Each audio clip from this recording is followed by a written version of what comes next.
breaking down some 2026 early NFL draft risers. These are draft-eligible players, but they probably won't end up all going pro. Maybe they cool off a little bit, decide to stick around for one more year, get some of that sweet, sweet NIL money.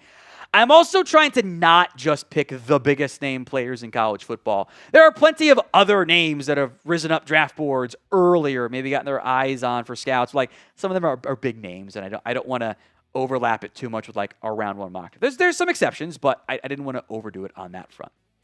Now, do you like it when we do NFL draft videos? If you do, show it by typing Y for yes. If you want other stuff, that's fine. It's democracy, free area to vote. N for no if you're not a fan.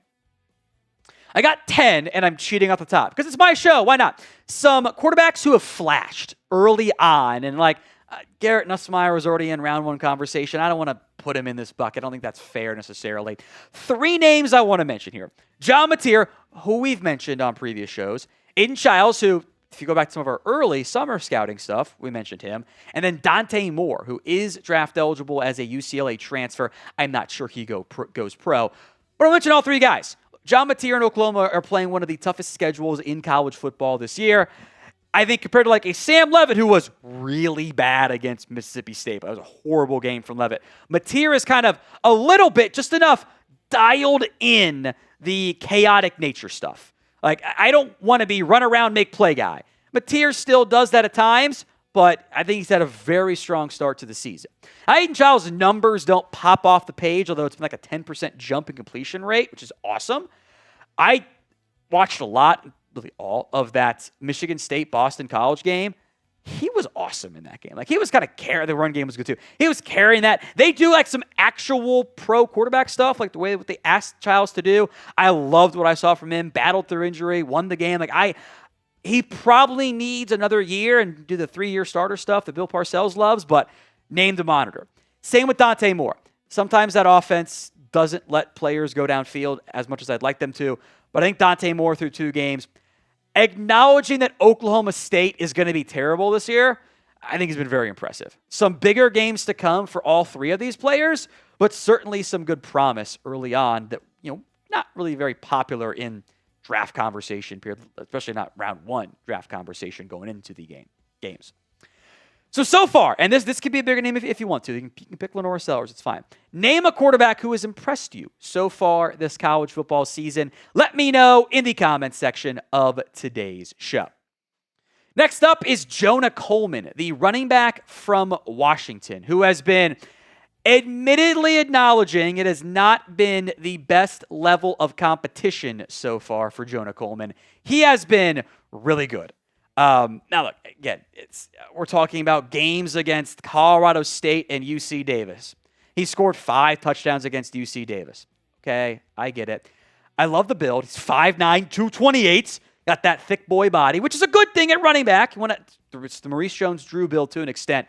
Not a typo. 7 touchdowns on 39 carries. It's not going to be sustainable, but it's been really good so far. How about Justice Haynes, the Michigan running back who transferred in from Alabama? At times, just some inconsistencies out of Justice Haynes. Well, he's been great in 2 games for Michigan. 35 carries, 284 yards, 4 touchdowns. He is averaging 8.1 yards per carry. Yes, there have been some explosive runs, the 59-yarder against New Mexico, the 75-yarder against Oklahoma. Those still count. At times, he was a bit streakier than I would have liked at Alabama. Like, I don't know if his vision was that great. Better now at Michigan. Maybe it was some blocking issues there. Love what I've seen from him so far. Makai Lemon out of USC, which is also just a fun name. Again, I acknowledge level of competition hasn't exactly been the greatest. Like, okay, you beat up Missouri State and Georgia Southern. You get credit for doing it, though. Just 11 catches, 280 yards, 2 touchdowns. He had 4 for 158 against Georgia Southern.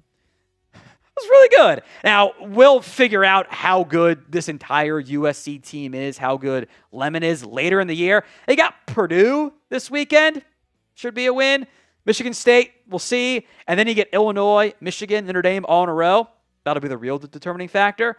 But in a wide receiver class that's very much up for grabs, like what I've seen so far out of him.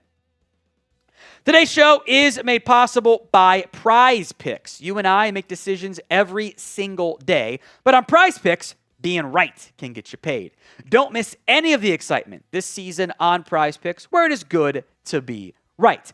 Prize Picks invented the flex play, which means it can still cash out if your lineup isn't perfect. You can double your money even if one of your picks doesn't hit. So this four-man lineup from Prize Picks, you can do the flex play on it and get one wrong and still cash out. Lamar Jackson, more than yards on the ground. Justin Fields as well. Both guys are going to use their legs. The max discount, Travis Kelce, a half passing yard. Put it in your lineup. Come on. Bijan Robinson, I like the less than rushing yards on that front. Prize Picks is the best way to get action on sports in more than 40 states, including California, Texas, and Georgia. So if you haven't already, go download the app today and use code CLNS to get $50 in lineups after you play your first $5 lineup. That's code CLNS to get $50 in lineups after you play your first $5 lineup. Prize Picks, it's good to be right. Links in the comments and the description of today's show. Next up, and this is like one of the ones I'm cheating on here because I almost did the Michigan tight end, but that, I don't know. I already had a Michigan player on here. Half did Dante Moore, so whatever. Kenyon Sadiq. Now, 3 catches 60 yards ago, that's not very impressive, Tom. The catches themselves are pretty good. I have also seen him block pretty well, and I think that matters. As the NFL kind of goes through its cyclical nature, I think having a tight end who can block, which I've seen better stuff from Sadiq this year, and make big plays through the air is very valuable, actually. So will Sadiq end up being a first-round pick? Max Clare has, I think, kind of gotten off to a very slow start for Ohio State. I think he's tight end 1 for now, at least. 1 for yes, 2 for no. I almost put my boy Dominique Orange, a.k.a. Big Citrus, on here, the Iowa State defensive tackle. I'm going to go with Zxavian Harris, though, the defensive tackle out of Ole Miss. He is listed at 6'8", 330 pounds. It's like, that is bigger than Eric Armstead, DeForest Buckner. Like, that's unbelievable size.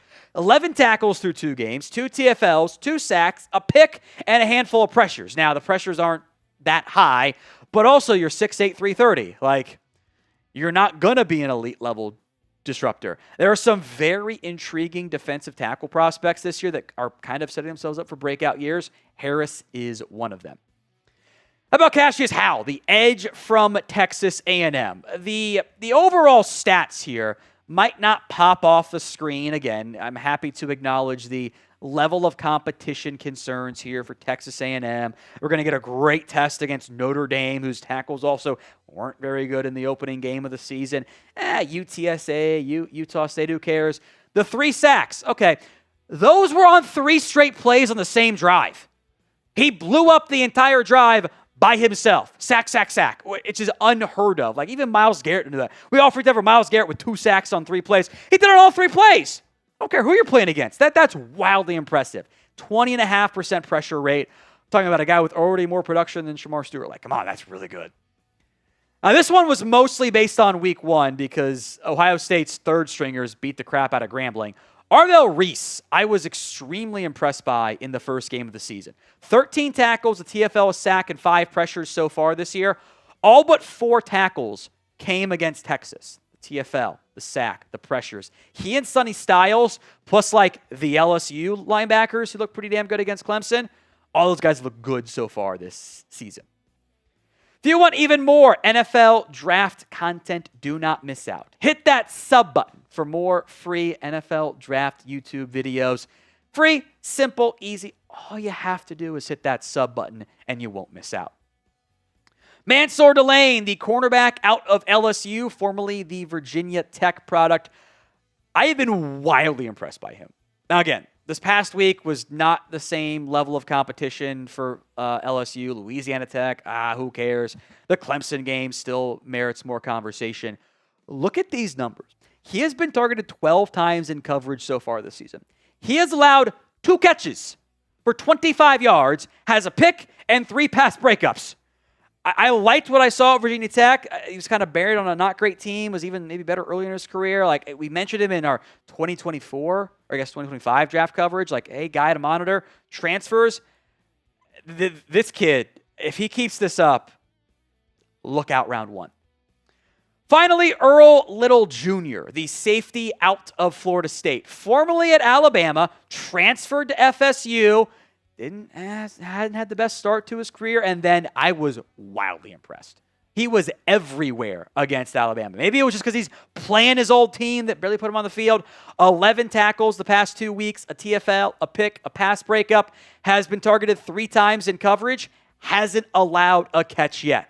FSU football very much seems to be back, at least for now. I'm not going to read anything into beating the crap out of East Texas A&M.